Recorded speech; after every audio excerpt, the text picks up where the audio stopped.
나이 들수록 우유만 마시면 배가 아픈 이유, 그리고 뼈 건강 지키는 올바른 방법, 우유 한 잔의 두려움. 여러분, 혹시 아침에 우유 한 잔 마시고 나서 배가 부글부글 끓거나 화장실을 급하게 찾으신 적 있으신가요? 젊었을 때는 아무렇지도 않았던 우유 한 잔이 이제는 마치 독약처럼 느껴지신다면 여러분만 그런 것이 아닙니다. 60년 동안 노인의학을 연구하고 수많은 환자분들을 만나온 제 경험으로 말씀드리면 60대 이상 어르신 10명 중 8명이 바로 우유 문제로 고민하고 계십니다. 뼈 건강을 위해 꼭 마셔야 한다고 들었는데 막상 마시면 설사와 복통이 찾아오니 참으로 난감하실 겁니다. 오늘 이 시간에는 왜 나이가 들면 우유가 맞지 않게 되는지, 그리고 우유 없이도 뼈 건강을 튼튼하게 지킬 수 있는 방법을 속 시원하게 알려드리겠습니다. 나이가 들면서 우유를 마실 때 설사가 나는 이유는 바로 우리 장에서 만들어지는 특별한 소화효소 때문입니다.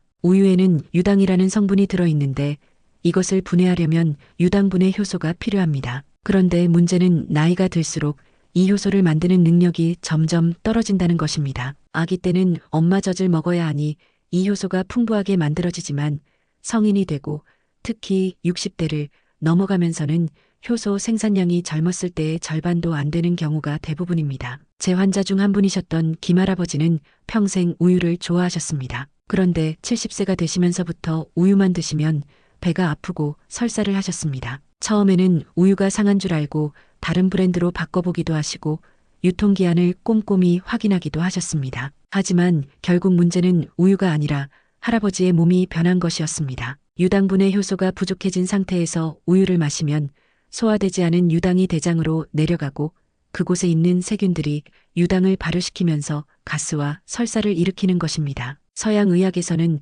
이런 현상을 유당 불내증이라고 부릅니다. 이것은 병이 아니라 나이가 들면서 자연스럽게 찾아오는 신체 변화입니다. 실제로 동양인의 경우 약 75%가 성인이 되면 유당분해 효소가 줄어드는 것으로 알려져 있습니다. 서양 사람들에 비해 우리나라 사람들이 훨씬 더 흔하게 겪는 문제입니다. 이것은 오랜 세월 동안 우리 조상들이 유제품보다는 곡물과 채소 위주의 식단을 먹어왔기 때문에 유전적으로 유당을 소화하는 능력이 상대적으로 약하게 진화했기 때문입니다. 동양의학에서는 우유를 차가운 성질을 가진 음식으로 봅니다. 나이가 들면 우리 몸의 양기가 약해지고 소화 기능도 떨어지는데 이때 차가운 성질의 우유를 마시면 비장과 위장의 기운이 더욱 약해져서 설사와 복통이 생긴다고 설명합니다. 동서양 의학의 표현 방식은 다르지만 결국 나이 든 몸에 우유가 부담스러울 수 있다는 점에서는 일치하고 있습니다. 그렇다면 이제 칼슘은 어떻게 채워야 할까요?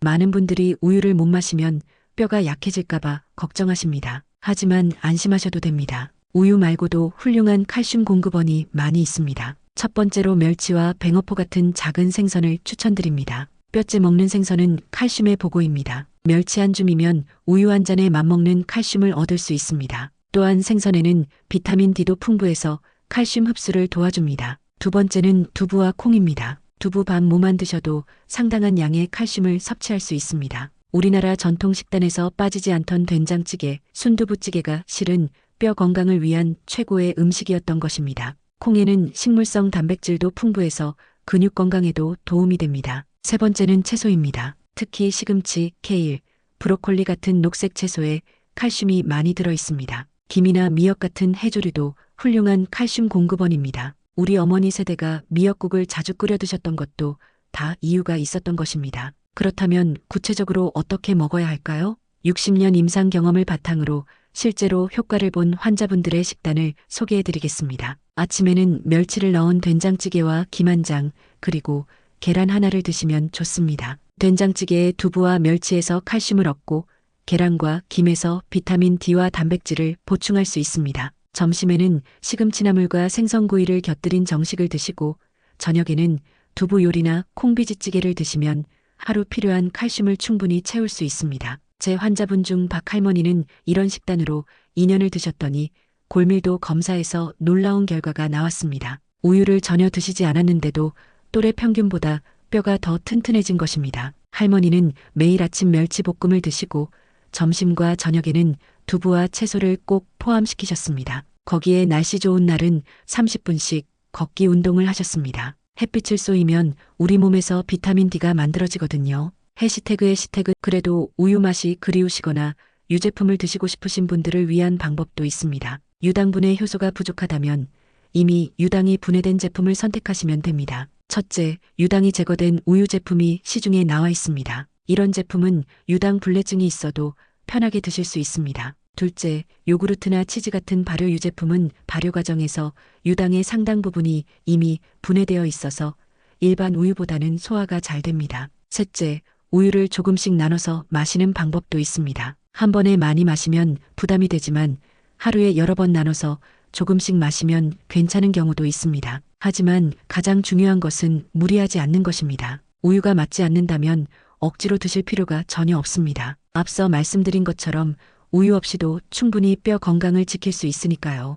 칼슘 섭취만큼 중요한 것이 바로 생활 습관입니다. 아무리 칼슘을 많이 먹어도 뼈에 제대로 흡수되지 않으면 소용이 없습니다. 첫째, 햇빛을 쏘이는 시간을 가지셔야 합니다. 하루 15분에서 30분 정도만 햇빛을 쏘여도 비타민 D가 만들어져서 칼슘 흡수를 돕습니다. 아침이나 저녁 햇살이 부드러운 시간에 산책을 하시면 일석이조입니다. 둘째, 적절한 운동이 필수입니다. 걷기, 계단 오르기 같은 체중 부하 운동은 뼈를 튼튼하게 만듭니다. 뼈도 근육처럼 사용하지 않으면 약해집니다. 매일 30분씩 걷기만 해도 골다공증 예방에 큰 도움이 됩니다. 셋째, 금연과 절주가 중요합니다. 담배와 과도한 음주는 칼슘 흡수를 방해하고 뼈를 약하게 만듭니다. 60년 동안 환자들을 보면서 담배를 끊고 술을 줄인 분들의 뼈 건강이 눈에 띄게 좋아지는 것을 수없이 봤습니다. 넷째, 짠 음식을 줄이셔야 합니다. 소금을 많이 먹으면 소변으로 칼슘이 빠져나가는 양이 늘어납니다. 국물 음식을 드실 때 국물은 적게 드시고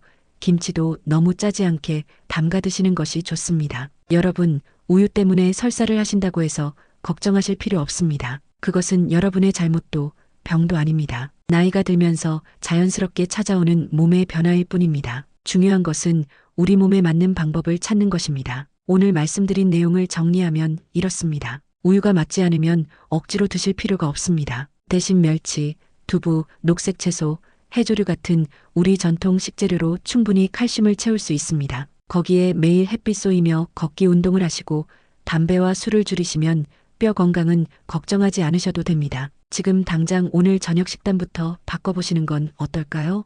된장찌개에 두부 한 무 넣고 멸치 몇 마리 넣어서 끓여보세요. 반찬으로 시금치나물 한 접시 곁들이시면 완벽합니다. 5분이면 준비할 수 있는 식단으로 여러분의 뼈 건강을 지킬 수 있습니다. 60년 동안 수많은 환자분들을 만나오면서 제가 확신하게 된 것이 있습니다. 건강은 거창한 것이 아니라 매일매일의 작은 선택에서 만들어진다는 것입니다. 오늘 여러분이 이 영상을 보시고 한 가지라도 실천하신다면 그것이 바로 건강한 노년을 향한 첫걸음입니다. 이 영상이 도움이 되셨다면 구독과 좋아요 부탁드립니다. 여러분의 작은 응원이 더 좋은 건강 정보를 만드는 큰 힘이 됩니다. 그리고 궁금하신 점이 있으시면 댓글로 남겨주세요. 다음 영상 주제로 다뤄드리겠습니다. 나이가 들어도 건강하고 활기찬 하루하루를 보내시길 진심으로 응원합니다. 지금 시작하시면 절대 늦지 않았습니다. 감사합니다.